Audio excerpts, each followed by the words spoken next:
Oh, my internet's not blowing up. Come on, don't go live, go live, go. Oh, here we go. There we go.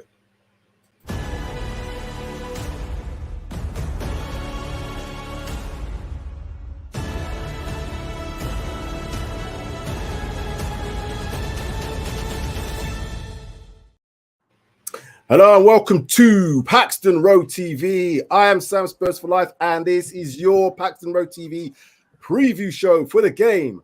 Brentford versus Tottenham Hotspur kicks off tomorrow, 5:30 p.m. at the Brentford Community Stadium. I think that's what it's called.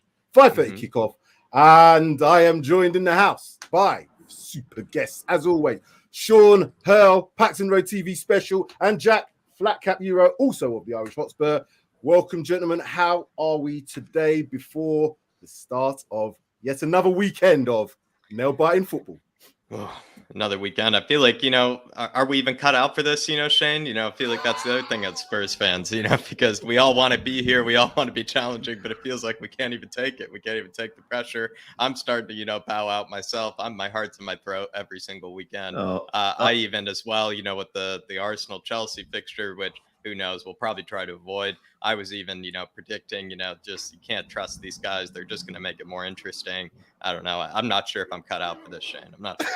Wow, pressure. It creates diamonds or burst pipes. We are not on the burst pipes. We are creating diamonds. This is what I'm saying. We have to. Had we been in this where, let's say, where Man United are, we'd all be doom and gloom. So the fact is we're in pole position. We are favourites to do it. We cannot not be in a better position, I don't think, unless we were obviously 10, 12, 15 points clear. Anyway, before we start the show, please make sure you hit that like button. It is so important for us. So make sure you smash that like button if you're watching on catch up as well. Do that as well. And also share your comments in the comment section below. Links in the description for all and everything you need to know about PAXTON ROAD TV. And at the end, we'll obviously go through it. You can have the details for Jack as well. So again, what else would you do? Notification bell. That's what PS Sean said. That's my last plug, by the way, on your Pro Studio. So we had a lot of fun yesterday about that. But anyway, that's a different story. Anyway, make sure you hit the notification bell as well. And yeah, that's absolutely. Go full Anita Ward on that bell. You can ring my bell. As you can see, we have Sid's replacement with the song singing here, and he's in the form of Sean. Right then, I think we need to get on with this. Make sure all the details are right below. Let's get on. Okay, right. Let's start with you, Jack. Right. Okay. So last week we, before this preview show last week, myself, Sean as well. No, you wasn't on that one. It was the other show, wasn't it? Yeah, it was Sean. We was all like, yeah, 3-1, 4-0, 2-0. Very conservative, but we're gonna win easy. Football does this habit of kicking you in the nuts when you don't want it to.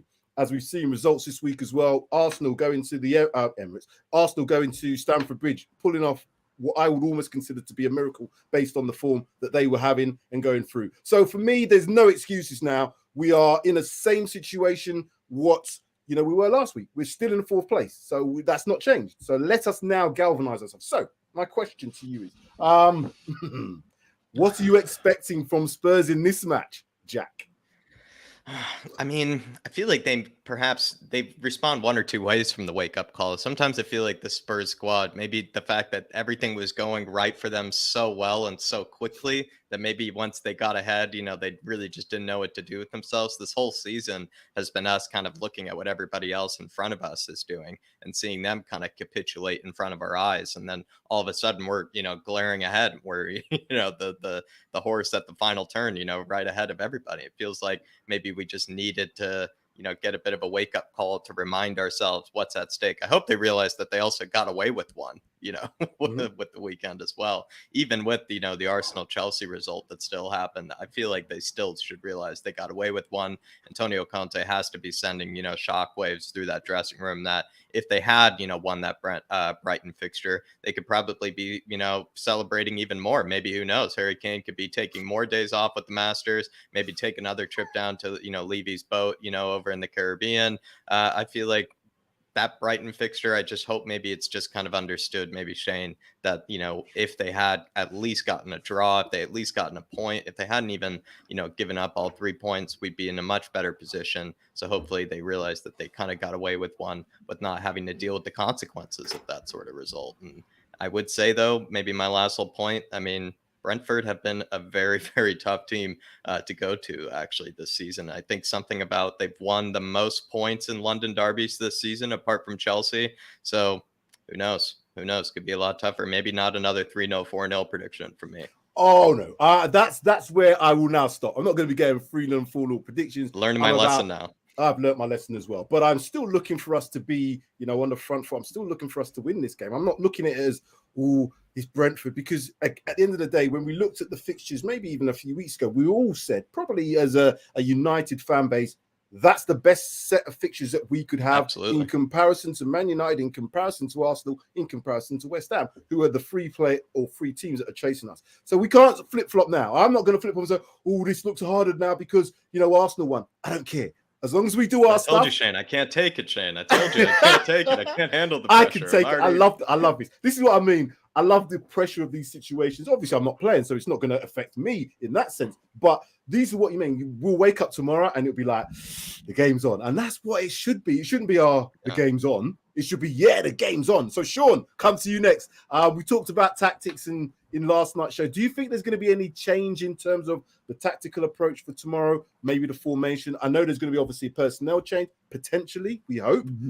Maybe in a certain position or positions. But yeah, what do you think the tactical approach is going to be from Spurs tomorrow? Yeah, who knows?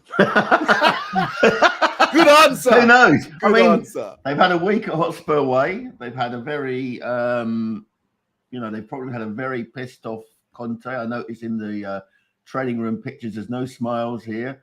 I hope he's been doing some of his double-footed challenges that we saw in previous videos. And I'm sure the video analysis, I mean, that was a horror show, you know, against Brighton. We just didn't seem to change. There was no inventiveness at all.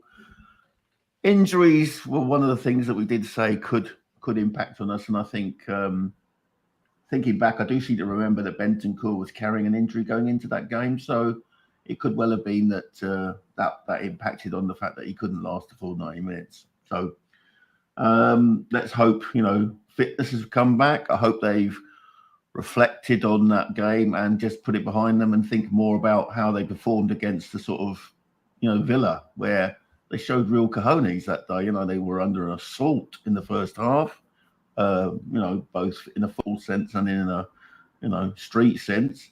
And they came back in the second half and showed, you know, what qualities we have up in the forward areas. It won't be easy, you know. I mean, look at the teams that have gone to Brentford and struggled. I see that Liverpool had a hard time. Man City even had a hard time. They beat Arsenal on the opening day of the season. So, you know, they're no mugs. I mean, they had their tough spell in the middle of the season. They seem to have weathered that. They're comfortably in the Premier League next season. I really like their manager. He seems forward-thinking. In fact, the whole club seems quite forward-thinking in its recruitment, and it knows when to sell players and bring new players in. It's going to be tough, but I think we're going to win. You know, I hope we're going to win. That's my feeling, and I'm sure, you know, hopefully they will reflect on this week, the 5th anniversary of the loss of Hugo Ehiogu, who seems to have had a major effect on a lot of the young players that are at our club. I mean, a number of them turned up on the anniversary. 2 Hotspur away, KWP I think was there, and Luke Amos. You know, they all, you know, felt that they benefited from being around that man. And let's do Hugo's memory some good and win on Saturday evening. Let's not care about the early kickoff. We'll keep an eye on it, and hope, you know, maybe CR7 can come back and produce another hat trick. Yeah, but who cares? You know, we've just got to concentrate on the 3 points that we can get at the community stadium. You're quite right. The fact that game kicks off 12:30, it can have two effects. If Arsenal win, obviously they'll go above us for the time being.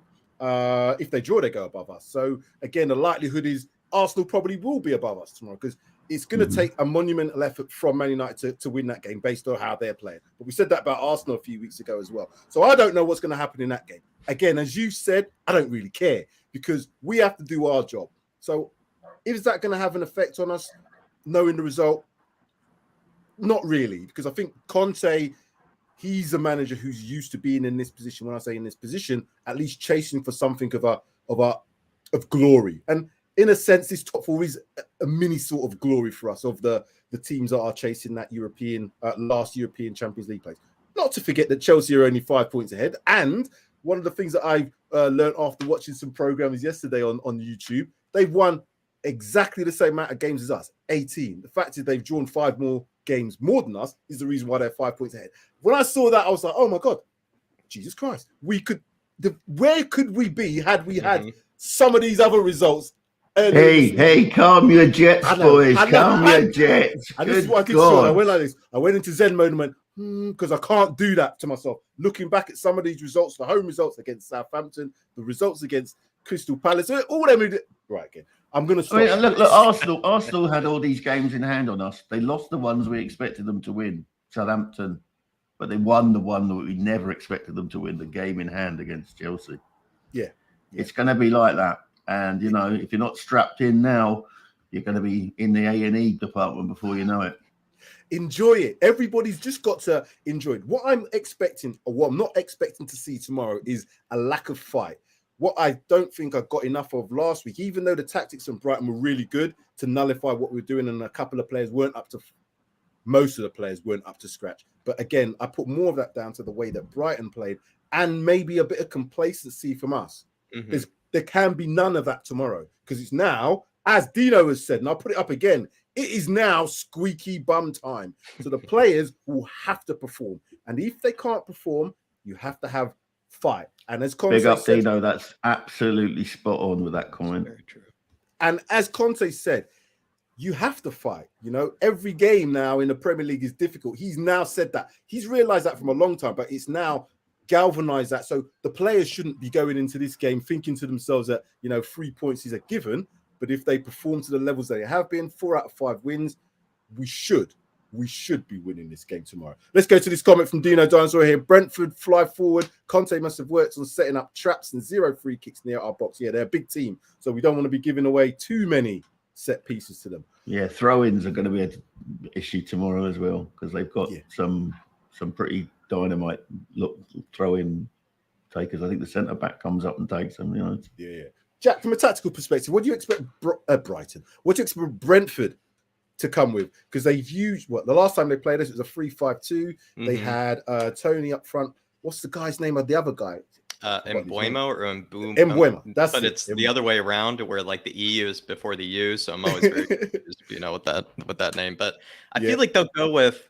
I mean, no, it's very confusing, Shane, because they've been kind of associated with that 3-5-2, but kind of since Christian Eriksen's been kind of settling in a bit there, I feel like a few injuries as well have kind of happened. And I've seen that the past 3 games they've gone with the 4-3-3. But then again, they know the 3-5-2 really well. It's kind of what got them to this place, so far this season. And considering that that's what worked, for Brighton, I feel like maybe Thomas Frank would switch it up. I feel the 4-3-3 wouldn't really make as much sense. I mean, he used it against, I think, Watford and West Ham, I believe, kind of 2 teams that, of course, are going to sit back and defend. So I expect him to go with that 3-5-2 probably tomorrow. And to be fair to it, there are a lot of hard workers in that 3-5-2. That Norgard guy, has kind of their own Højbjerg, you could say. Of course, with Christian Eriksen now, they have a bit of creativity. That Janelt, I think, is another very hard worker. And the one thing I must say with Ivan Toney is the one thing that I feel maybe people don't notice is that he does have really good hold-up play. And he is one of those guys that they can kind of get out a bit of pressure with. They can kind of knock it long to him. He'll hold it up and then just, knock it in behind for Mbuemo. And I think he has something like 12 or 15 through balls or something completed this season. So the kid's actually, pretty good, at least when it comes to, holding up the ball. So I'm expecting that 3-5-2, but I don't know, Shane. I mean, would that seem a bit naive for them to go for a 4-3-3? I feel like they'd be better off doing what maybe. I would be thinking they would maybe go 3-4-1-2. Yeah, some version of the 5 in the back. Why is Sean trying to steal my thunder? I was just going to come with that. He's stolen that thunder. That's because I learn from the best. I learn from the best. You know, I can see them doing that. Yeah, I mean, but you know, you explain why they will go that way. Yeah. So for me, like I said, Brighton performed perfectly well. 3-1, 5-1, 5 across. They had Basuma, who was doing everything to stop Harry Kane. The 5 in across the line stopped all the passing lanes, and they still had another person in front of that. And that was very fluid. So effectively, they had 7 players who could come into the central area, but also their fullbacks or wingbacks created that 1v1s in our fullback area and our wingback areas. And as we've seen, our wingbacks are not great. I expect Brighton tomorrow. I keep saying Brighton. Brentford tomorrow to play with the 3 at the back. I expect them to have possibly maybe a 1. You know, I definitely expect them to have 2 up front. I expect them to have Tony and Mbeumo up front, because I've learned back in the past when I was doing my coaching that if someone plays 3 at the back, you play 2 up front. You know, it keeps them occupied. You play 1 up front, it allows your outside centre backs to join in the attack, and we've seen that we can do that. I suspect that they're going to put pressure on us to have 2 up top, and then it's a battle of the midfield. How we're going to have to do that is we're going to obviously need Kane to come in there to create an extra number with the Benton core and possibly Hotspur in there. And then it's a case of who uses that ball better. Who is the one that's going to find them spaces? The spaces are going to be in them wide areas laterally. So again, are we going to play directly? Are we going to try and play through them? That's what I don't know at this moment in time, but that's going to depend on Brentford. They did do the 3-5-2 last time, though. So what do you think they might do differently? Like, even if they keep the same formation or shape, more pressure. Shane, what do you think they might learn from last time? Because I feel like last time it was actually a 2-0 was quite generous. I feel like to them, I think we did actually, you know, kind of create far more chances than them. At least they did not deserve a goal from what I remember that game. And so what do you think they'll do differently? I'll tell you what I think, because I think they were a little bit maybe intimidated at our place. Fair. Yeah. And maybe they didn't put as much pressure on. If you watch the games back that we've struggled on, it's the pressure that's being applied, particularly in our defensive third when we're trying to play out from the back.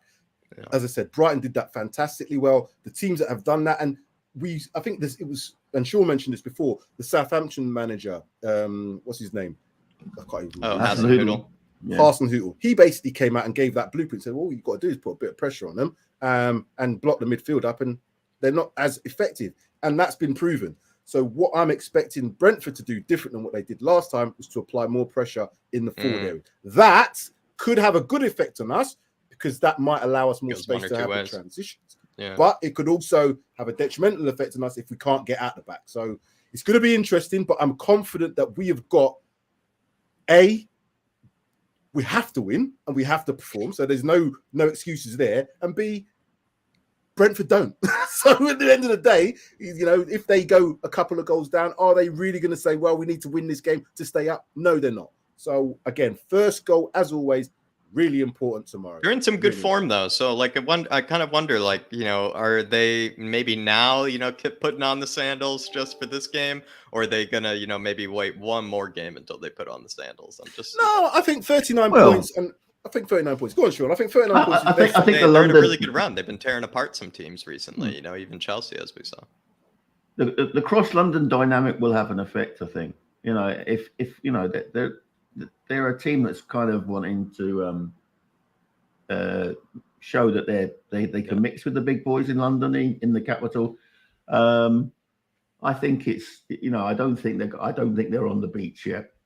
Maybe if we put a couple of goals on them, you know, they will then start, you know, packing the towels and looking for the factor 50, you know. But I mean, it's but yeah, I think that they won't be on the beach. Then they'll want, you know, they've got a proud record at home. You know, they've only lost a few games, I think. I was going to say, because they're at home, maybe this would be the game where afterwards they could be on the beach. Had this game been at ours, afterwards, if they had they been playing at our ground, I think maybe they wouldn't have had as much impetus to be on the front foot as much, because away from home, they're safe, in my opinion. But they're going to want to put on something for their fans. You know, Spurs coming, they're back in back in the Premier League. First time in the Premier League. They're going to want to at least go out of a bit of a bang. But it's psychological. Once you get to that safety mark, I don't care how great a manager you are motivating players, they are psychologically just that little bit. All you need is like 2, 3, 4, 5% around, and that brings everything down. So again, it's one of two things tomorrow. It's either going to be, yep, Spurs, we can see how you're going to beat this lot quite comfortably, or it's going to be squeaky bum time, as Dino has said. Either way, I'm excited about it. Yeah, I mean, and there is another factor bringing in the London dynamic. They've got an ex-Arsenal player in the middle of the park, haven't they? Guy got sent off against us in the League Cup last year. But we've got an ex-Spurs player, so he might help us out. You never know. But equally, Tony has nailed his colours to the mast when it comes to where he would like to play next after Brentford. Yeah. And he wants to be at the dark end of Seven Sisters Road. So, let's that place is forever Woolwich in N5. Yeah, I'm refraining from taking the piss out of Arsenal until I know we're above them this season. Made that mistake. We're above them now. Oh, after 38 games. After 38 games. That's when I'm going to be like crowing about it. Let's get into this then. Right, so league table and form so far. So we can see, obviously, let's discount the top two. Chelsea, Tottenham, Arsenal.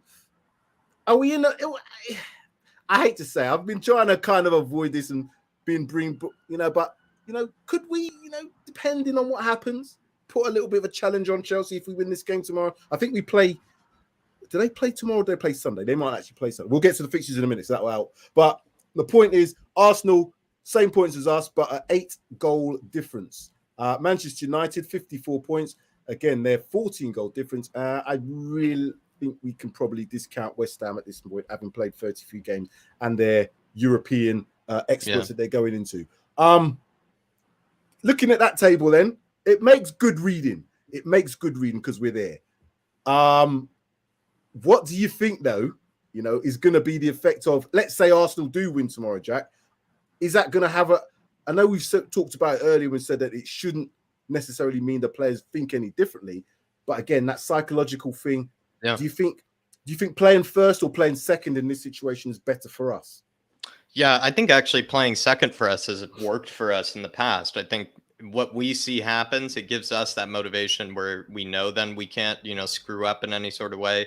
Whereas if we go first, it's almost like maybe we struggle a bit, setting the tone. I feel like that just kind of even describes our season, to a degree, where the moment that we kind of didn't have very much pressure on us to make a run for top four, we made a sensational run of form to run for top four. But the moment that we've gotten here now, it's starting to feel like, we might struggle a bit with the pressure. The one thing I would say about the psychological aspect, that's why I'm very frustrated about that Chelsea performance, was I feel like if even Arsenal had gotten a draw out of that, I feel like they would still be really deflated. I feel like their mentality was at such a breaking point, during that game. And if they had lost that game or drawn that game, regardless of what happened for us against Brighton, I really feel like they would be in a very different mental state. But now they've been given almost like a second breath of life. They've been Lazarus. It feels like, I feel like psychologically by that result. So honestly, I think it was a real sabotage by Chelsea. And kind of to your other point there, Shane, I don't really think we have a chance at catching Chelsea. Playing West Ham on Sunday. West Ham, I feel like, just aren't really focused on the league anymore. I think they're very focused on maybe getting that European trophy, as well as probably Chelsea will end up, just smacking West Ham and then just, continuing to just steal third place from us. I don't know. I was very heartbroken by that defeat that they allowed Arsenal to grab at their stadium, Shane. It really did, because I feel like it was a perfect time just to crush Arsenal's, kind of momentum. Because even look at those 3 red dots right there. If that become a 4th one, I think it would be a very different psychological state over there. Oh, yeah. I don't think Arsenal would have recovered had they lost against Chelsea. But the fact even points-wise, I'm not even saying points-wise recover. I just even think mentally they just... that's what I mean. That's why I'm a bit worried, where they kind of now got this breath of air, where they kind of think that maybe we can get it because, we screwed up as well. So it's just worries me. You know what? I would have that attitude, and I would have agreed with it until I saw what Brighton did. Brighton were on a horrendous run. 6 games I think they had lost. They then went to North London twice and came away with 6 points. So again, we have to look at all these things. It's silly season now. It's a silly end of the season. Yeah, you're right. I don't know what's going to happen with the fixtures tomorrow. So let's look into some of these fixtures, and I'll come to you, Sean, because again, it's mad trying to now predict. This is what we do in this show, but we are mad trying to do it because we just don't know. Well, I can predict one of those. Manchester City are going to beat Watford. Oh, you know what? I'm going to reserve everything. Count out Roy. I'm not counting out anything tomorrow. But Arsenal play Man United, as we know, tomorrow, 12:30 kickoff. Who knows what's going to happen in that game? I think Man United can't afford to perform how they have done, especially after that 4-0 loss against Liverpool. They're going to have to. They've been appointed a new manager. So I expect, as Sean was saying yesterday, that's flat cap, Sean was saying, a pre-manager bounce. So possibly. Manchester City, Watford, as our PS Sean is. Hold on a minute. Good afternoon, chaps. How are we? Jesus Christ. I'm flustered here. I'm flustered. Let me just take a little bit of Inshallah. He's in the house. Ladies and gentlemen, welcome to Spurs. I came in like a wrecking ball. Hold on. It's another 9 days to eat. Come on. I know. I'm not supposed to be singing. Take that one back. Kick me out and bring it back. How are we doing, boys? We all good? Very good. We're just, strapped in for a bumpy ride. A very, very bumpy ride. I know.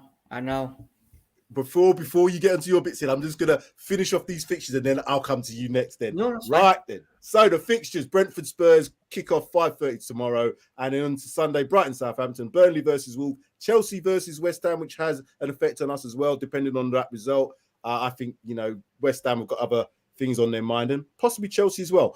Liverpool, Everton, that's gonna be interesting. Merseyside derby, and then on Monday, Crystal Palace versus Leeds. Sid, we were just talking about the game. Arsenal kicking off before us. Do you think that benefits or has a detrimental effect depending on what the result is? I think the best result for us tomorrow, if I'm honest with you, I think it's a Man United win. I don't even want to draw because that will take Arsenal above us. A Man United win keeps them below us. And it's just that psychological aspect of going into the game still in fourth, I think would be really good. So what's your thoughts? Yeah, I think it's one of them, isn't it, where it's good to play second. But if Arsenal win the game tomorrow, that's instant pressure on Spurs at 5:30. And especially after Brighton last week, or the jitters going to then come into the game knowing that we're 3 points behind them and now we have to play catch-up. Flip side is if they lose, I think either way the pressure is going to be on Spurs, whether Arsenal win or lose, because we're either going to be playing catch-up or we're going to be playing to go 3 points ahead. So I think whoever kicks off first doesn't make a difference. And we've said this before, we just have to win our game. Don't worry about everybody else, what they do, whatever. The only advantage tomorrow is they go first, so we'll have a bit of an idea of what they've done. But I still think regardless of them winning or losing, the pressure on the Tottenham boys is going to be massive, especially after losing last week to Brighton. And the most important thing is after that diabolical performance by everyone. So, and I think they'll be watching it, won't they? So it's a tough one to call, to be fair, whether you go first or you go second. But psychologically, I think you'd rather go second because you know what the outcome is going to be. So yeah, I agree with that. Didn't we play second when it came to the Villa game? So Arsenal played first, I believe, that weekend. And then we won that game. But then it was the other way around when it came to when we came up against Brighton. We played first and we lost. Yeah. But you could also say to what Shane was saying, Brighton have also just been absolutely doing tactical masterclasses. Remarkably, they've played 3 games since we last played a game.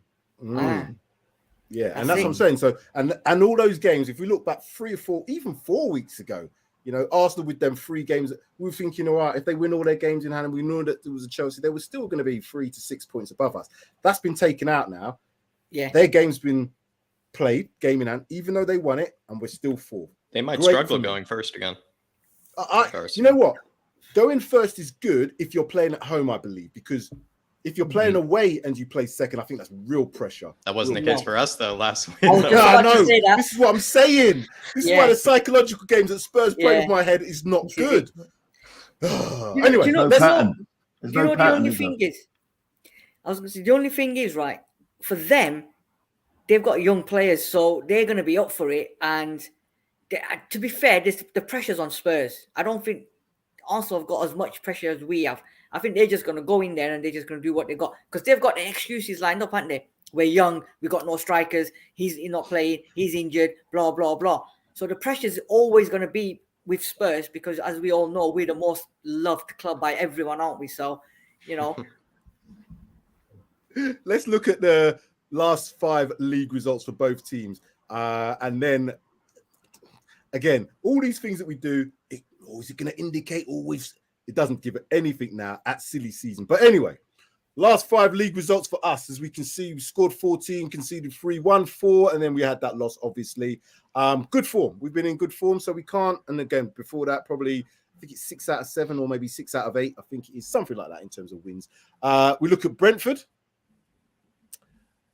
Scored 11, conceded 4, having pretty much the same record, just in a different order. 4 wins out of the last 5. Sean, does this mean anything? Does this make a difference? Is this a case of previous results? Does it have an effect on the mentality going in? Obviously, for Brighton, they've won. I'm going to forget Brighton. Brentford. Last 3 games on a trot. Do you think they're going to be thinking that they can maybe make it 4? Well, yeah, I mean, form, at this time of the season means diddly squat. But they will think that they can win a 4th game. Why not? They've beaten the current European champions 4-1 on their own patch, and not just beat them, absolutely comprehensively wipe the floor with them. So yes, of course they'll go in thinking they can win. They've got an incredible togetherness of, so they will think that they can win, but I still think we're going to win. I just think that this week will have been a very tough week for some of them. No smiles at Hotspur away this week. They would have been told, this is what you've got to do. And, the ace in our pocket, or the ace up our sleeve is Antonio Conte. He knows. I mean, Jack made an interesting comparison about that result on Wednesday night. He's talking about first-century Palestinians, Lazarus. I was thinking more like it's Frankenstein's monster that has risen, and I'm hoping that like the book, like the film, it will fall by the wayside come midday on Saturday. So let's hope for that. But either way, Sid said, pressure's on us. We just need to win our game. Win our game, we stay 4th. And that's what we have to hold. Every point is a prisoner at the moment, and we just got to hold where we are. Don't even look upwards.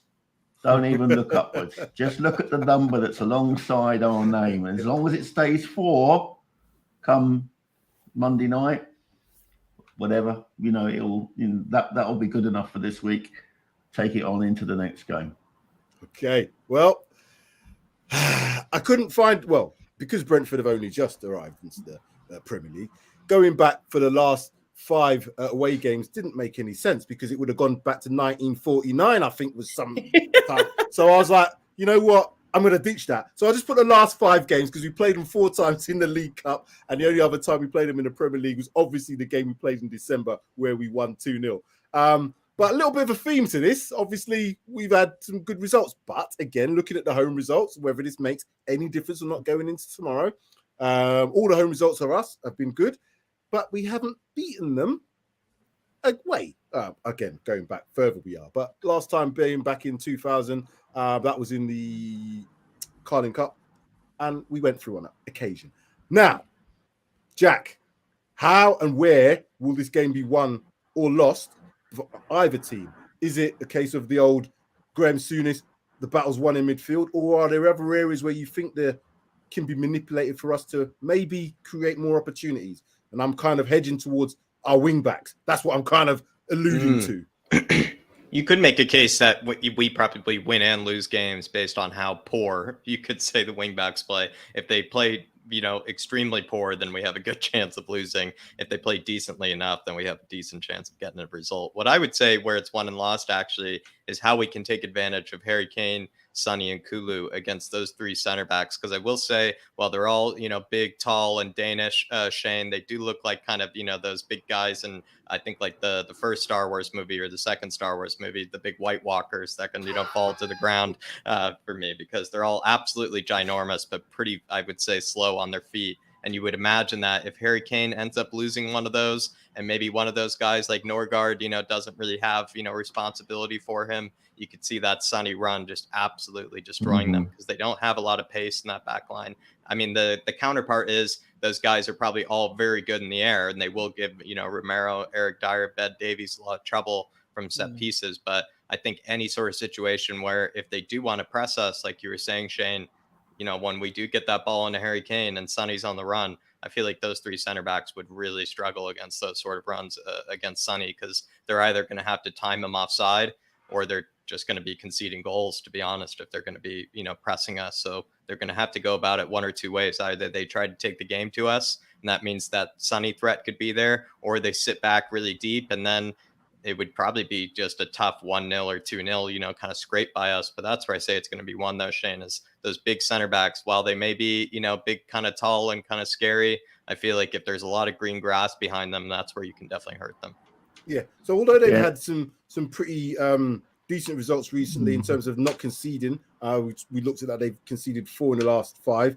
They have conceded 49 goals in total this season and scored 41. This is Brentford. This is.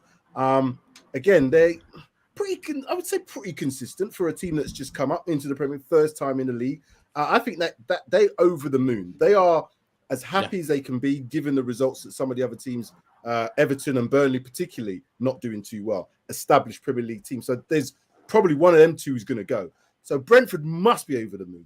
They're safe with lots of games to play. They're safe with lots of games to play. They should be absolutely delighted. But the one worry is, if I'm not mistaken, maybe this might be their last London derby of the season. Who knows? Like you said, this might be the last game before, the sun lotion and the sandals and the, the books and the tickets off to Maldives and everything are being booked. But then again, I would say those big center backs, I would say pack some sunscreen for those guys as well. So that's what I would say. I'm going to ask both Sid and Sean, and you can do it in tandem. Whoever wants to go. I'm expecting there to be at least one change in personnel tomorrow. My thoughts are, I think Sessegnon will come in for Reguilon.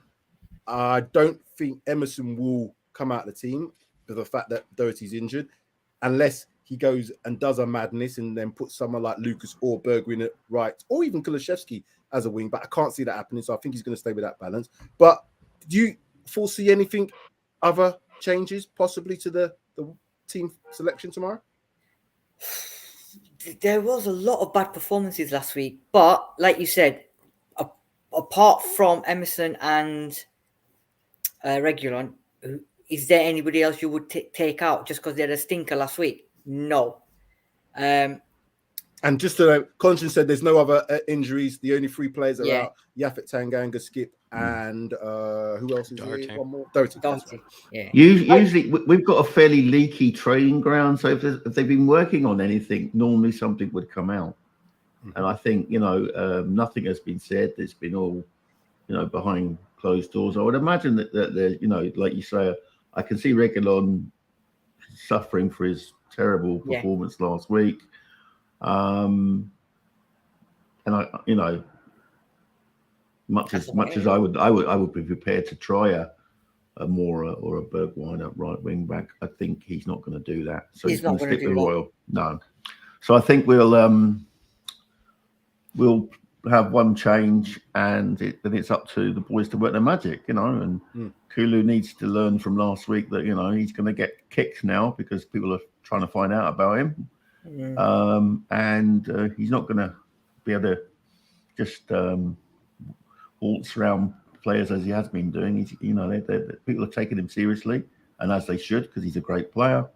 And I think, the only change I see, Sessegnon at left wing back for Reguilon, and then the rest picks itself. Yeah, I think so as well. I don't even think there'll be a change in shape. It's clear that Conte wants to put this 3-4-3 into. We might have a little bit of flexibility in terms of the tactics to attack, as before we've talked about Ben Davies and Romero attacking from a centre back area and joining in. I think that was more so when we had probably a more comfortable score lines, and I say that, or more comfortable in possession. I'm not sure how comfortable we're going to be in possession tomorrow. That's another thing that I'm not quite sure if we're going to be comfortable in possession, i.e. more than 50% or less. We'll know that pretty soon as they kick off, because it's whether or not Brentford are going to be aggressive in their press. If they are, we are going to need to play really well, and that might then mean us playing a little bit longer. If they don't press in that in our defensive third, and we are allowed to play out from that, we are going to be able to do that, and I think we'll get confidence into the game to be able to do that. So again, it's Brentford. If they dictate how we play, that's going to really dictate how the game goes. So first 5-10 minutes, we'll see if it's going to be blood, thunder, guts all over the place, or is it going to be a more of a tactical Thomas Frank versus Antonio Conte, which should they only be one winner if that is the case, but players might decide that for us. Let's go back to this point from Dino. Anybody got any thoughts on it? Zlatan on as a transfer? Nah, forget that one. Sean, would you have him? He's a character, and he does bring with him a certain amount, confidence bordering on arrogance, which I can see the attraction. Yeah, but I don't know. I mean, exactly. I don't know. I don't think Spurs are ready for a person like Zlatan to come into our club. No. I really don't. That's what he's going to say, isn't he? Spurs are not ready for me. I am Zlatan. No, he's not going to happen. That's all it will be. Zlatan sound bites. And then, you know what I mean? You've got two massive characters in Zlatan and Antonio Conte. I know that Jose had Zlatan there, but I don't know if Conte... I don't know. I don't know is the answer to that, Dino. Any other thoughts on that, Jack? I mean, that probably mean that Amazon would probably be signing us up again, for next season, because honestly, where else would they go?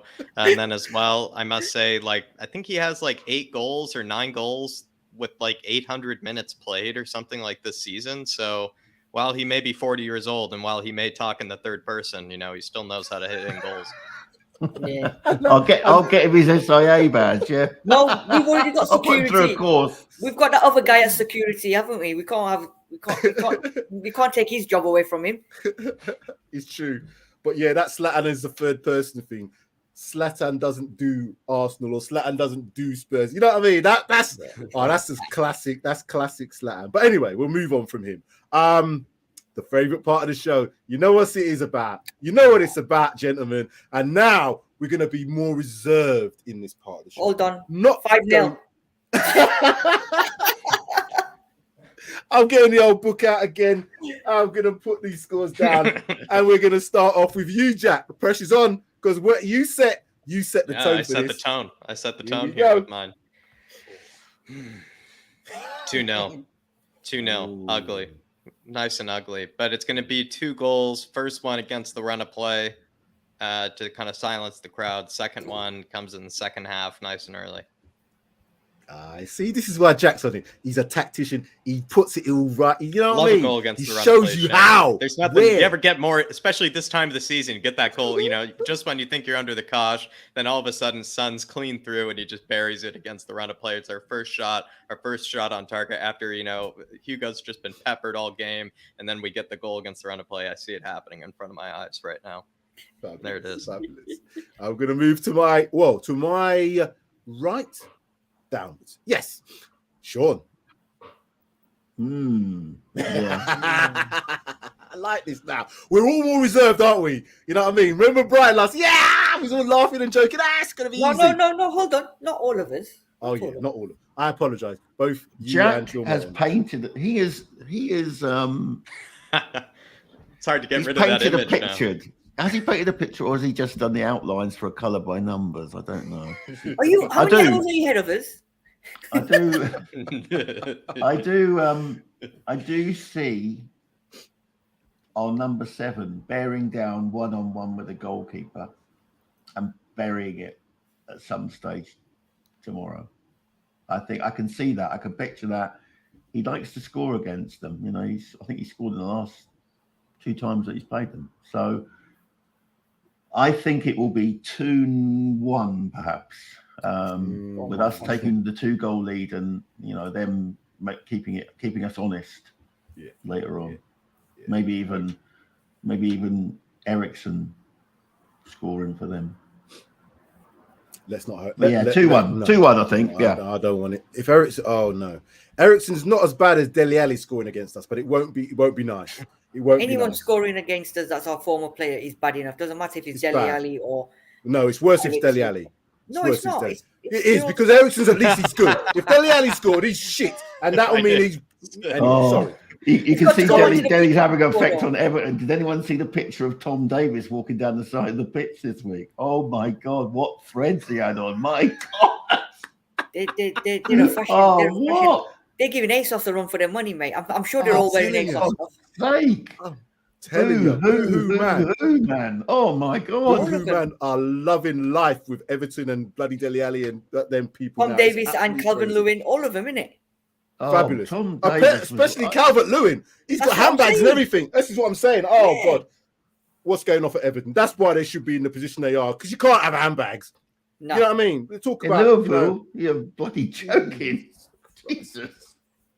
Anyway, so Sean, 1-2. Sid, you're next. 1-2, yeah. Right, so we're all painting pictures. Let me paint the picture then.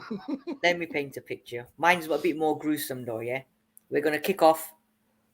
They're going to have all the possession. We're going to struggle the first half, as we have done for how many up-teen times this season. First off is just going to be, and the group's just going to be going mental. Sam, Shane, Jack, everyone's going to be going, what the hell's going on? What's going on? Is shit? Is that? What's he doing? Kick him out. What is rubbish? I never wanted him. It's going to be the usual. And I think, honestly, Brentford, the last couple of games, they've been lethal. They were lethal against Chelsea. They were decent against Everton. So they've not been playing shit. They've been playing good football, and it's all been well-deserved goals. And I've got a feeling they're going to score, right? They will score. But I'm going with what Sean is saying. I think we're going to win 2-1. And it's not going to be... Who scores first? I think, honestly, they're at home. I think they're going to score first. I think they're going to score first, because first half for us is a struggle. And Brighton didn't capitalise against us at our place. However, Brentford, they've got the players. They've got the Norgards. They've got the Mboes. They've got, what's his name, Tony. They've got players that can capitalise. And I think they'll score first, and shit's going to hit the fan, and they're going to get a rocket up their arses. And I think second half is where they're going to get a turnaround, like the Villa game. And I think we're going to come out blazing. I don't think we're going to be blazing saddles, but we'll probably end up scoring. Yeah, we're gonna win 2-1, but it's not going to be an easy ride, mate. It ain't going to be an easy ride. I mean, we're talking about pictures. I don't think it's going to be pretty. No, it's not. It's not going to be it's pretty. It's not going to be pretty. No.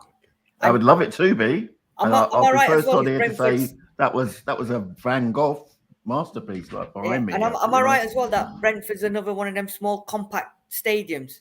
Mm-hmm. Yeah. So their fans are going to be on top, and don't forget they've got the second best London derby record as well, haven't they? I think they're second best, aren't they, in the league as well? So I think Jack alluded to that. He said that Chelsea got the most points, but they're the second. They're second. So it's going to be, you know what? It's not going to be an easy one. So I think 2-1, and I'll take it any which way but loose. I'll take the win. Doesn't matter. Okay, we'll be fools.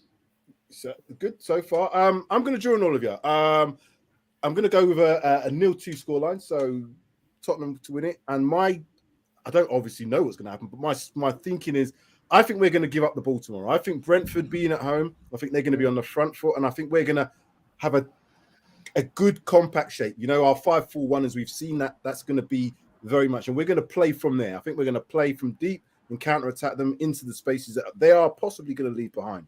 We are going to need to have our wing-backs playing very well tomorrow. That's one thing. So that left side, because I don't know if we're going to get it on that right side, but that left side with Sessegnon, I think he could be very important in the game tomorrow. Bentancur is obviously going to be very, very important, because we can't progress the ball without him being able to do that well. Højbjerg can, but he's not as good at it as Bentancur, in my opinion. And obviously the obvious ones, our front players are going to have to play well. They're going to have to take their chances. I don't think there's going to be a whole load of chances in the game tomorrow, because both teams have got pretty good defensive records over the last few games. But Brentford being at home, Brentford in a London derby, in front of their fans, as you said, are going to want to go for it, I think. And I think Conte is probably going to prepare the team to play from a lower block and maybe spring from a counter-attack perspective and not be on the front foot as much. If we get the first goal out of that, I think it's all good. If we don't, as he said, it is going to be a little bit squeaky bum. I still think we'll come through it because we have to come through it. There's no other option. So I would want to see, if it's 85 minutes and it's 0-0, I want to see Lloris going up there for a corner. I want to see all of that. I even want to see the security guard coming on the pitch as well, if we need to do it. I don't care, because we have to win. So everything, throw every single kitchen sink, taps, spanners, whatever you want, we have to go for it. So again, it might mean the even the drawer full of carrier bags that everyone's got in their kitchen. Everybody's gonna have to throw everything. Every little helps. And this is where the substitutions, I'm hoping now that Conte will make the substitutions that's required. And they have to be attacking ones if we're chasing the game, or if we're not even chasing the game, but if we're not winning the game, we still have to go very attacking. This like for like with Harry Winks coming on for Bentancur or Højbjerg, scrap that shit, man. If you're going to bring him on as a free and change the system. That's what you're going to have to do. Mm-hmm. We have to win. End of rant. So 0-2 for me. So we've got Jack with a 0-2. We've got Sean with a 1-2. We've got Sid with 1-2. And to make it nice and round and complete, I've gone with a 0-2 as well. So guys, we're probably going to be on here tomorrow and be going, well, that was that, wasn't it? Well, I'm still thinking we are going to win tomorrow and we should be going into it with confidence. Final thoughts from all of you. Jack, final thoughts. Well, I would say if this is easy for us, if we make it look easy tomorrow, I would say that we should be absolutely confident that we can ride on through the rest of the season. If it looks a little ugly and if we get out of it, kind of just scraping by, we should still take a lot of confidence from that, just because I would say, while it may be a bit scary to think about, Brentford have been the second best team in London derbies this season, and they've also been a very tough team to come, to their stadium for. So if we were to get, let's say, a 2-0, like maybe what we've been going for, I would say that is a very, very good result that we should probably celebrate with. Maybe grab an Antonio Conte style pizza to celebrate, and then move on into the next weekend.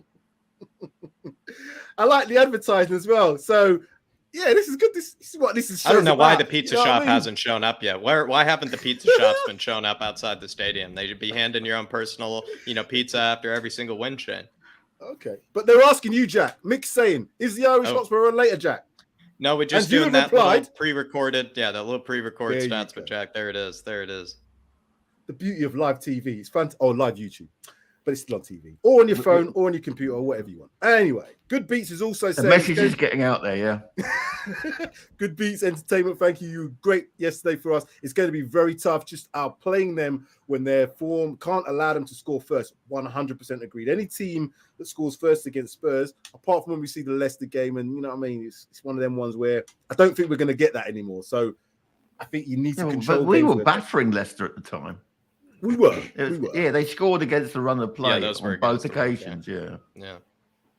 That's true. But this is squeaky bum time. You know what I mean? This really is where it matters. So the players' mental shape, I don't know what it's going to be like if they went behind, because of the fact that, again, the result before, this is what I'm saying, to get that out of us, to get the mentality right, score early, brilliant. But I'm not sure we will do that, particularly because of the fact that Brentford being at home and we're maybe going to be on the back foot to start with.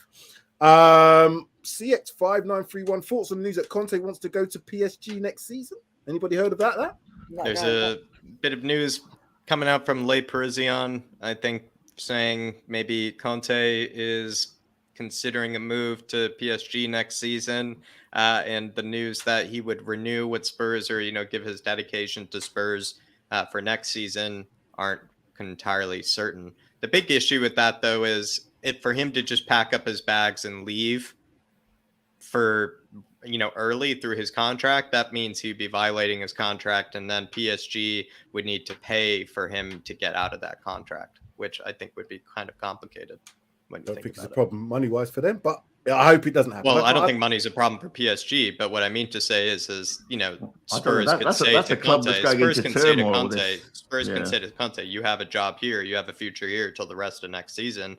And if Conte then says, well, I don't want to do it, then it makes him look like the bad guy, and it makes him look like, a kind of a, I don't know, toys out the pram sort of situation. So while it may look a bit scary in the tabloids, you have to look at it in the way that if Conte were to make that decision, it would make him look like kind of, an idiot. It all depends though, Jack. If he doesn't get back, and this is probably for another show, if he doesn't get backed and then makes that decision, I don't think any of us would be saying the same thing, because we've all said he needs to be backed in the summer. And if we was to lose, but if he were to make that decision now, you wouldn't have any idea if he were getting back. 100%. So that's why are they coming out today then? So why are the tabloids? And the thing is, we also want him to be backed early. We want the whole squad available on the first day of training. I found out today that the next season starts on the 6th of August.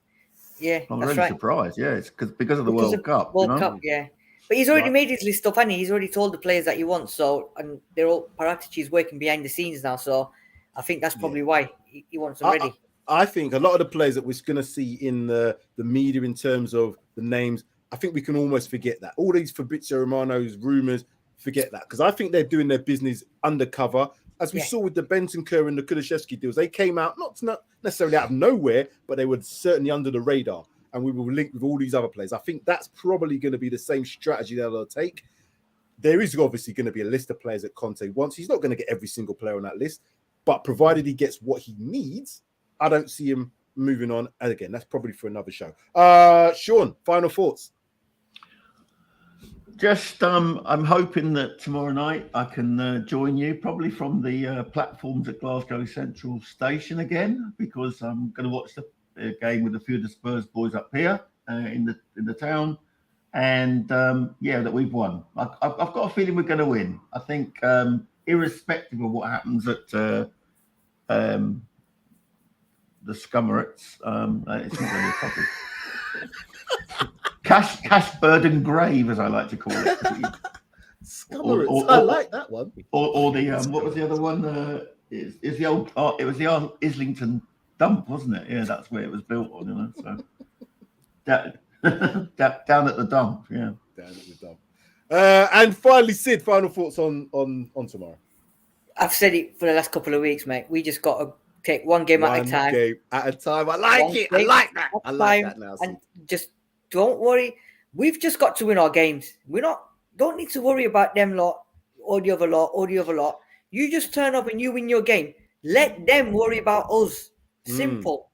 If we can't win our own games, then there's a problem, because if we let ourselves down, then we don't need to even look out. That's why we shouldn't be looking at what Arsenal are going to be doing. Yeah. We should be just concentrating on what we've got to do, do the job, and that's it.